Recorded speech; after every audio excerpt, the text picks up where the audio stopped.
kukata tiketi ya kushiriki kombe la dunia 2025. Mheshimiwa Naibu Spika, nitumie fursa hii kuipongeza klabu ya Simba kwa mafanikio makubwa walioyapata kwa kufanikiwa kufika.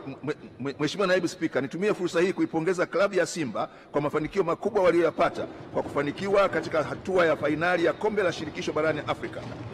Mafanikio haya si tu yanatoa heshima kwa klabu hiyo, bali yanaitangaza nchi yetu katika ramani ya soka la kimataifa.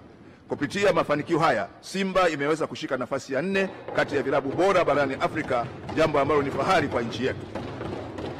Pia nitoe pongezi kwa mwanariadha mashuhuri na shupavu Alphonce Felix Simbu ambaye hivi karibuni alipeperusha vema bendera ya Tanzania kimataifa kwa kushika nafasi ya 2 katika mashindano ya mbio za Boston, Marekani zilizofanyika nchini Marekani tarehe 21 Aprili 2025.